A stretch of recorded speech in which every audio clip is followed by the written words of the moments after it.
The lights flickered once around midnight. Just a brief dip, there and gone again. Enough to make me look up from what I was doing. Enough to know before I even heard it that something was coming.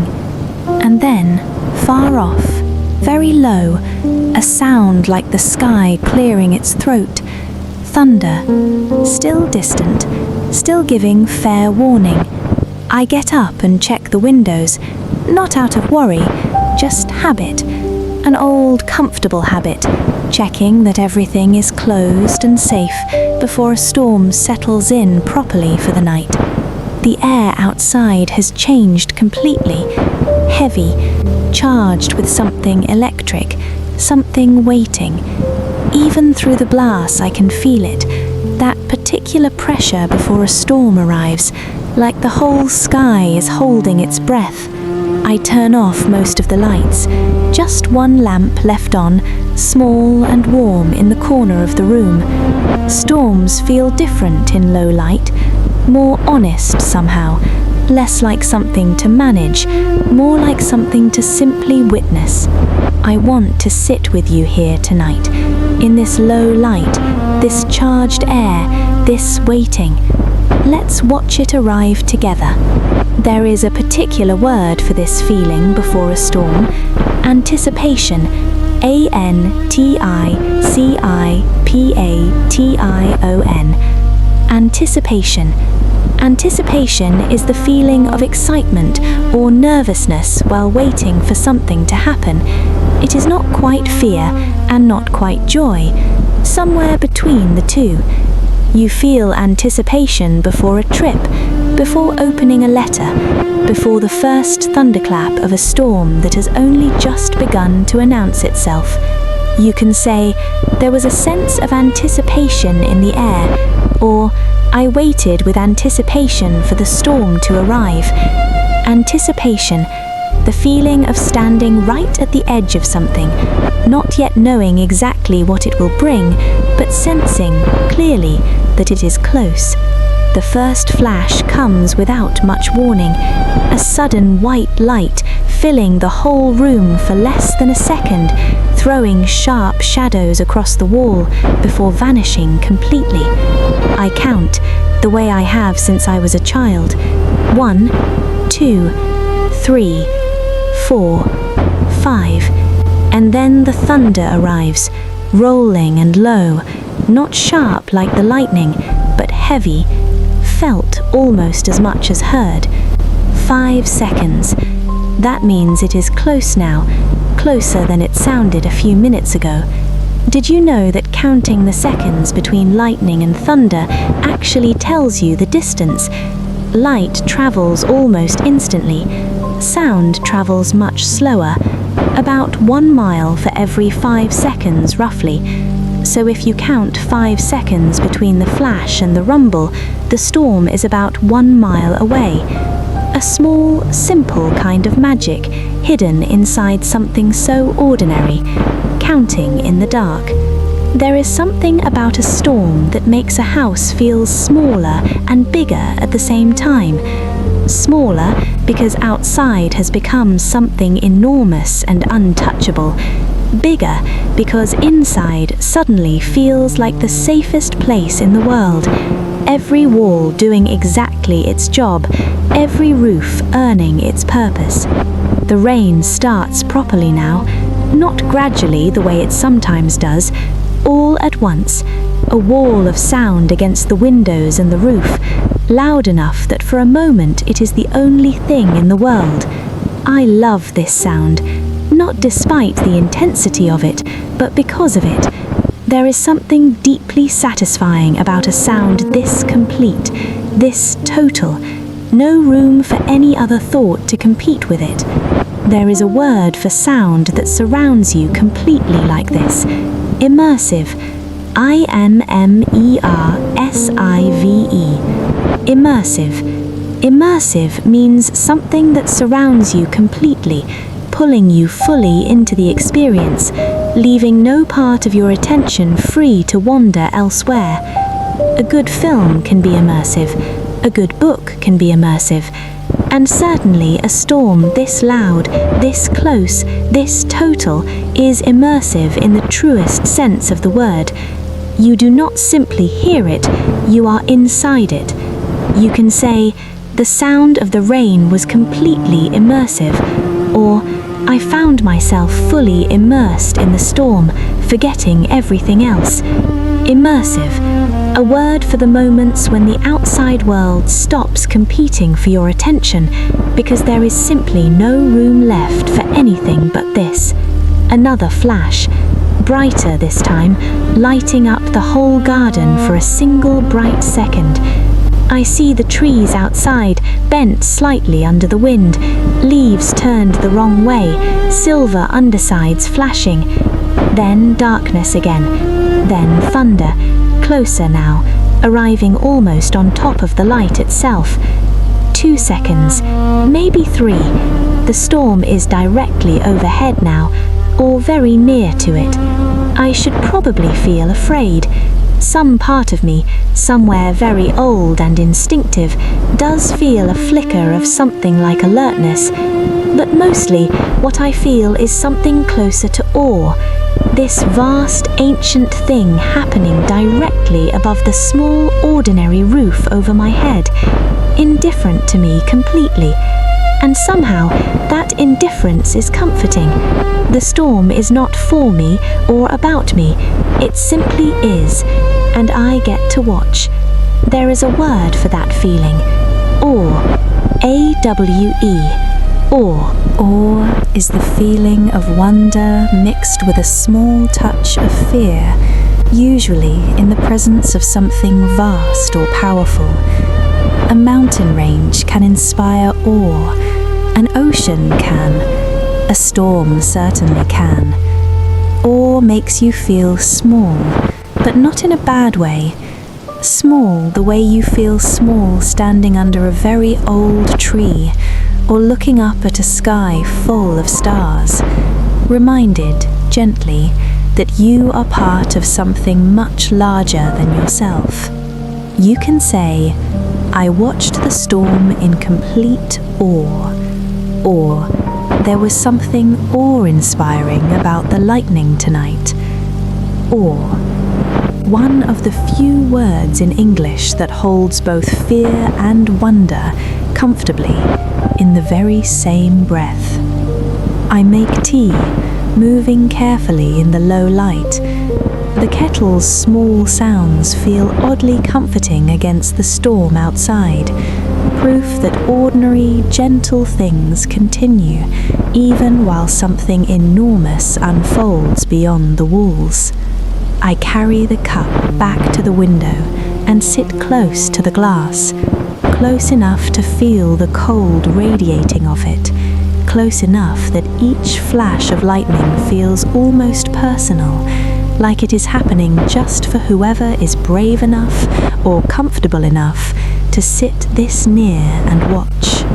The rain is steady now, a constant roar rather than individual drops. I can see it falling in the brief moments of lightning, thick silver lines, almost horizontal in the wind, hitting the ground hard enough to bounce back up slightly before disappearing into the dark again. Somewhere a dog is barking, sharp and urgent. Storms do that to animals. They feel the pressure change before we do usually. They know something is coming long before the first flash arrives. I wonder sometimes what that must feel like, to sense a storm in your body rather than simply seeing and hearing it. There is a word for that kind of awareness. Instinct. I-N-S-T-I-N-C-T. Instinct. Instinct is a natural, automatic way of knowing or reacting, something that does not need to be learned or thought through. Animals rely heavily on instinct. Humans do too, more than we sometimes realize. That small flicker of alertness before the storm, the part of you that checks the windows without quite deciding to, that is instinct, old, wordless, reliable. You can say it was pure instinct that made her look up, or trust your instincts. Instinct, the quiet, ancient knowing underneath every thought. Another flash, and this one is different. Not one clean strike, but several, branching and forking across the whole sky at once, like cracks suddenly spreading through dark glass. For just a second, the entire sky is visible. Every cloud, every shape, lit up in stark white and grey, then gone. Thunder arrives almost instantly, sharp this time, loud enough that I feel it slightly in my chest. That one was very close, maybe directly above. I do not move from the window though. Something about being this close to something this powerful makes leaving feel like the wrong choice entirely. I think about all the people throughout all of history who have sat exactly like this, watching a storm from somewhere warm and dry, feeling small and safe at the same time. It's one of the oldest human experiences there is. Older than language, probably. Older than any word we have ever invented to describe exactly this feeling. Let me tell you a little about how storms actually form. Not in a scientific way, nothing complicated, just enough to understand what's happening above your head right now. Warm, moist air rises quickly into the sky. As it rises, it cools, and the moisture inside it turns into tiny droplets of water. Millions and millions of them clustering together into clouds. These clouds grow taller and taller, sometimes reaching incredibly high into the sky, tall enough to touch freezing air far above the ground. Inside the cloud, ice and water collide constantly, creating a build-up of electrical charge. And when that charge becomes strong enough, it has to go somewhere. It has to release. And that release is lightning. Something so violent, so dramatic, starting from something as gentle as warm air simply rising. I find that strangely beautiful. How something small and quiet, given enough time and the right conditions, can become something enormous. There is a word for that build-up of pressure before something releases. Culminate. C-U-L-M-I-N-A-T-E. Culminate. To culminate means to reach a final climactic point after a long process of building up. The electrical charge in the cloud culminates in a flash of lightning. A long, difficult journey culminates in finally arriving somewhere. Years of quiet effort culminate in a single moment of success. Culminate is the word for everything that has been gathering quietly, invisibly, finally becoming visible all at once.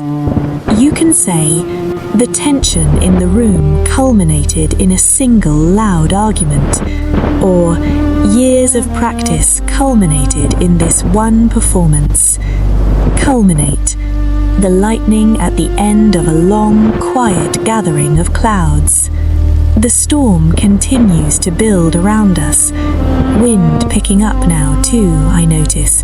A low whistling sound finding its way through some small gap somewhere. A thin, persistent note underneath all the heavier sounds of rain and thunder. I think about how many different sounds are happening at once right now, if I really listen.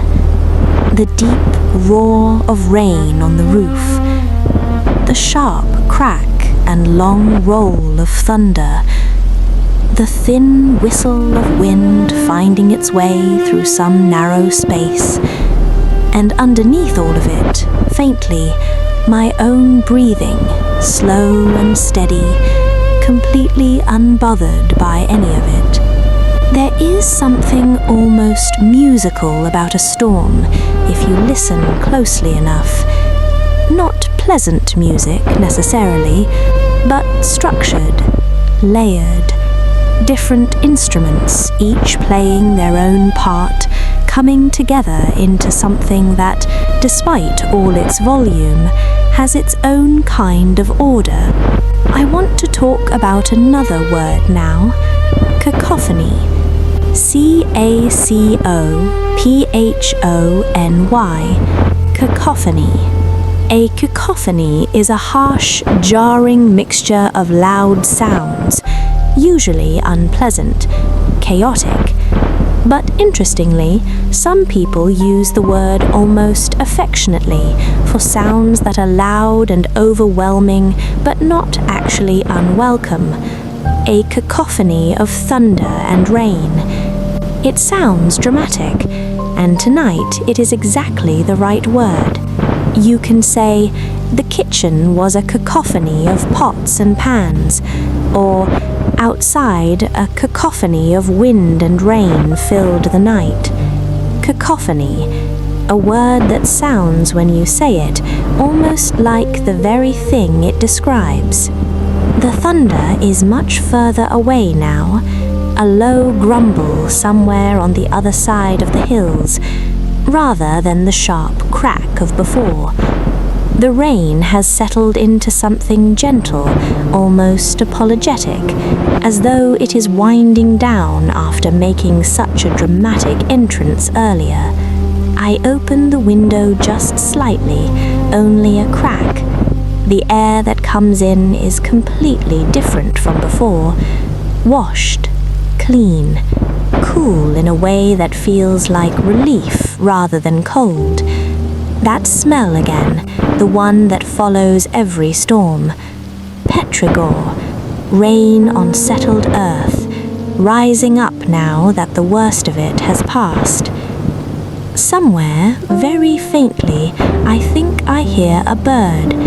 Too early to be fully convinced of safety, but testing the air anyway. A small, brave sound against all that lingering grey. There is a particular kind of relief in watching a storm pass, even when you were never truly afraid of it.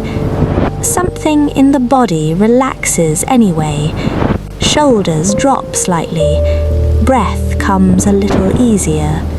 I think this is true of difficult things in general, not just storms. Hard seasons in a life. Difficult feelings that arrive suddenly, loud and overwhelming, filling the whole sky for a while.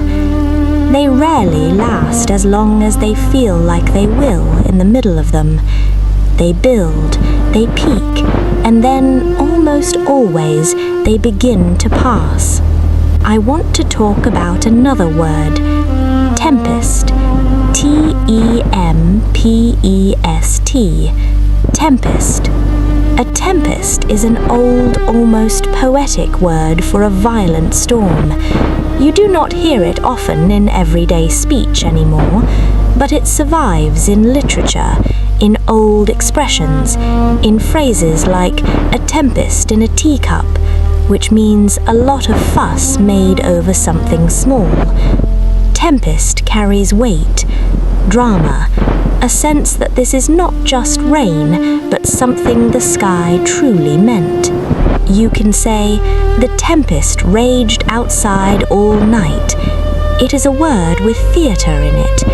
Shakespeare wrote an entire play named after it.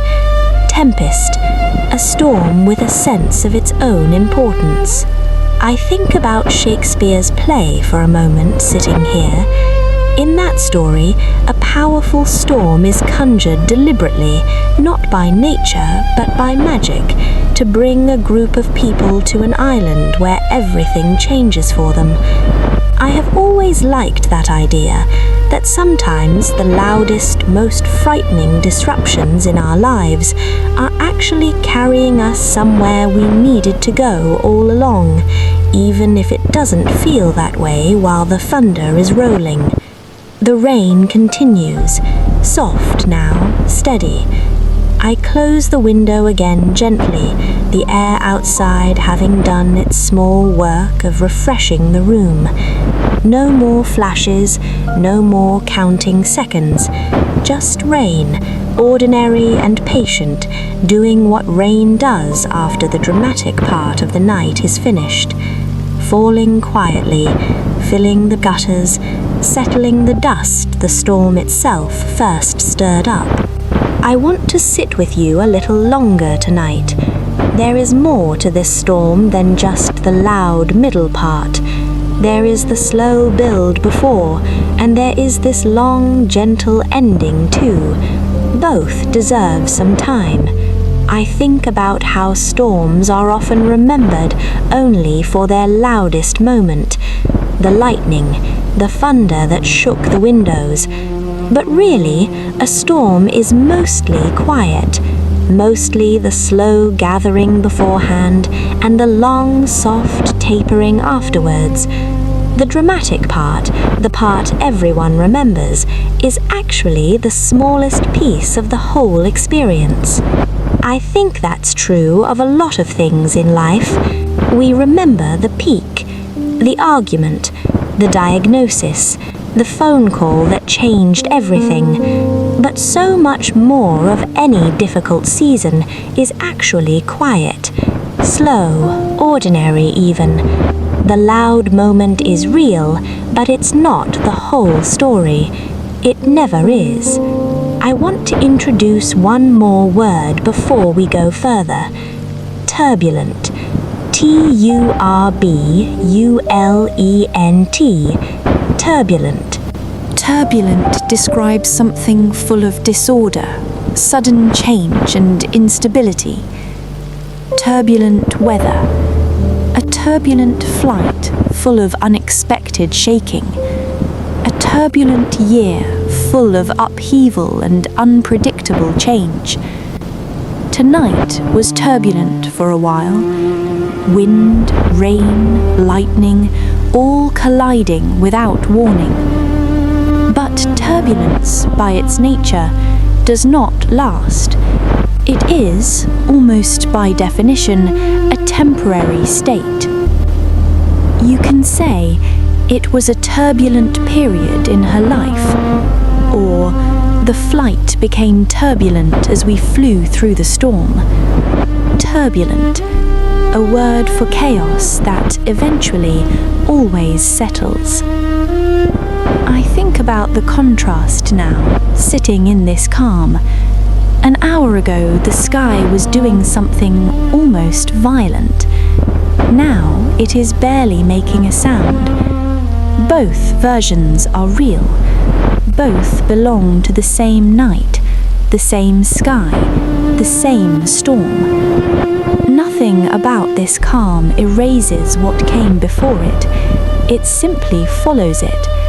The way calm always eventually follows turbulence, if you are patient enough to wait for it. I think about all the storms I have sat through in my life, not just the weather kind, the metaphorical kind too. Times when everything felt loud and uncertain and frightening all at once. And I notice something now, looking back. Every single one of them ended. Every one, without exception. No storm, however violent, has ever lasted forever. Not once. That is not a small thing to know. It is actually one of the most useful things a person can know, that storms end, that the loudest, most overwhelming moments are by their very nature temporary, not because the world promises us comfort, but simply because that is how storms, of every kind, tend to work. I want to talk about one more word before we slow down completely tonight. Resolve. R-E-S-O-L-V-E. Resolve. Resolve has two meanings, both useful tonight. As a verb, to resolve means to settle, to come to an end peacefully, the way a difficult chord in music resolves into something pleasant, the way a storm resolves into calm rain and then eventually into clear sky. As a noun, resolve means a firm determination, the inner strength to keep going through something difficult. Tonight, both meanings sit together quite naturally. The storm resolved, and whatever resolve it takes to sit calmly through something loud and uncertain, you clearly have it. You are still here, listening, calm, long after the thunder has moved on. You can say, the conflict eventually resolved itself, or she faced the storm with quiet resolve. Resolve, both an ending and the strength to reach one. The rain outside now is barely a whisper of what it was an hour ago. Just a soft patter, occasional, gentle, almost playful. I think the worst is well behind us now. The sky has said what it needed to say tonight. I sit a while longer at the window, tea long finished, cup cooling in my hands. The storm has moved on to somewhere else now, some other house, some other window, some other person sitting exactly like this, watching the same sky from a different angle entirely. I think that is one of the strange comforts of weather. It connects people who will never meet, everyone under the same storm, in their own separate rooms, watching the same sky do the same thing, each of them feeling, in their own way, small and safe and quietly amazed. The rain continues, soft now, steady. No more flashes, no more counting seconds, just rain, ordinary and patient, doing what rain does after the dramatic part of the night is finished, falling quietly, filling the gutters, settling the dust the storm itself first stirred up. I want to share a little more about what happens after a storm like this passes through a place.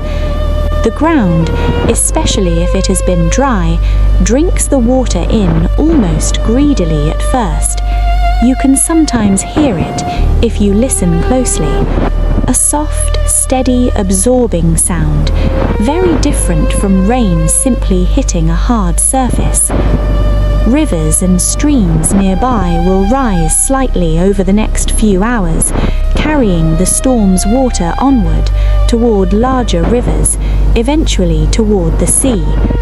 Nothing about tonight's rain disappears completely. It simply moves on, the way everything eventually moves on, finding its way somewhere new. Teas that were bent sideways in the wind earlier tonight will slowly straighten again by morning, their branches a little heavier with water for now, but resilient enough to hold the shape they always had. Some smaller branches may have fallen. A few leaves, torn loose too early, will be scattered across paths and gardens. Small, temporary evidence that something large passed through here. I find that detail comforting somehow, that a storm, however dramatic while it is happening, leaves behind only small, quiet evidence. A few leaves, a little extra water in a stream, no permanent scar on the land. The world absorbs it, adjusts slightly, and continues. I think people are like that too in the best cases. We absorb our storms. We bend, sometimes a little too far. We lose a few small things along the way, the equivalent of leaves and small branches, but mostly we straighten back up.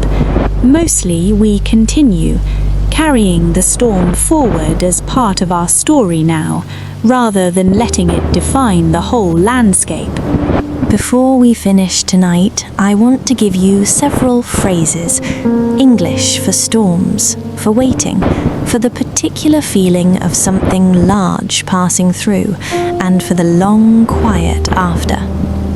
The first phrase, the storm is right on top of us. This means the storm is directly overhead, very close, very intense. Did you hear that? The storm is right on top of us now, said with a kind of thrilled alertness, half excitement, half caution. The second phrase, it's finally letting up. Letting up means easing, becoming less intense. You say this about rain, about storms, but also about difficult moods, difficult situations. The rain is finally letting up, or things have been hard lately, but it feels like it's letting up. A small, hopeful phrase, the first sign that the worst part is over. The third phrase, I love a good storm, said by people who, like me, find something deeply enjoyable in watching weather at its most dramatic. I know it sounds strange, but I love a good storm. It is a small confession of a particular kind of joy, loving something loud, something a little wild, from somewhere warm and safe. The fourth phrase, the calm after the storm, one of English's most well-known expressions. It describes the particular peace that follows something intense and difficult, not just weather, arguments, hard weeks, difficult years. After everything that happened, this finally feels like the calm after the storm, a phrase that holds real relief inside it. The particular quiet that only comes after something loud has finally passed. The fifth phrase, weather it out. To weather something out means to survive a difficult period by simply enduring it, without necessarily fixing it or escaping it, just staying steady until it passes. We just had to weather it out until things calmed down.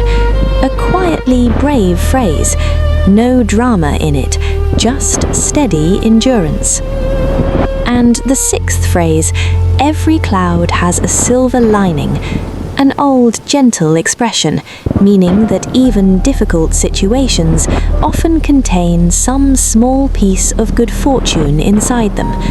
A silver lining is the bright edge sometimes visible around a dark cloud, lit from behind by sun you cannot see directly.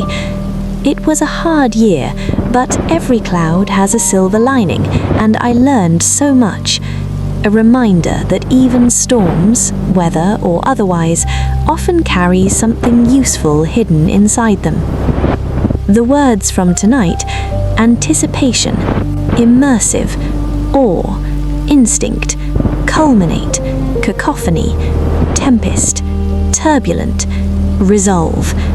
Words for the building, the breaking, and the long quiet after. And the phrases, gathered like rain in a cupped hand, right on top of us, letting up, a good storm, the calm after the storm, weather it out. Every cloud has a silver lining. Outside now it is mostly quiet, just soft rain, occasional and gentle, tapping at the window without any urgency left in it at all. The lamp in the corner still glows warm. The cup in my hands has gone cold finally, but I do not mind. Some nights are not about finishing the tea, they are about the watching. I think I will sit here a little longer still, not because there's anything left to watch exactly. The dramatic part is over, but there's something nice about staying in a moment a little past its peak, lingering in the quiet that follows something loud, not rushing back to ordinary life the second the excitement ends. I think we do that too often, actually, rush away from quiet moments the second the loud part finishes. as if calm is only valuable while something dramatic is happening nearby. But calm deserves its own attention too, its own quiet appreciation, especially calm that arrives after something difficult. That kind of calm has earned a little extra time, a little extra gratitude. So I stay, a little longer than I need to, watching the last few raindrops slide down the glass, slower now, almost lazy, tracing paths that catch the lamplight briefly before disappearing into the dark wood of the windowsill below. Wherever you are listening from tonight, I hope your storms, whatever they are letting up a little. Or if they're still right on top of you, I hope you have somewhere warm to sit while they pass, because they do pass. Every single one of them eventually moves on to some other sky. I want to leave you with one more small thought before we say goodnight. You have sat through an entire storm tonight, from the very first flicker of light, all the way through the loudest, closest thunder, all the way to this last soft patter of gentle rain. You stayed the whole time. You watched it build, you watched it pass. That's not nothing. That's its own quiet kind of courage, even if it never once felt like courage while you were doing it. Until next time, take care of yourself. Let the loud things be loud for a while if they need to be, and trust that the calm is coming. It always does, right after. Good night. For now, sleep safe while the rain finishes saying what it came to say.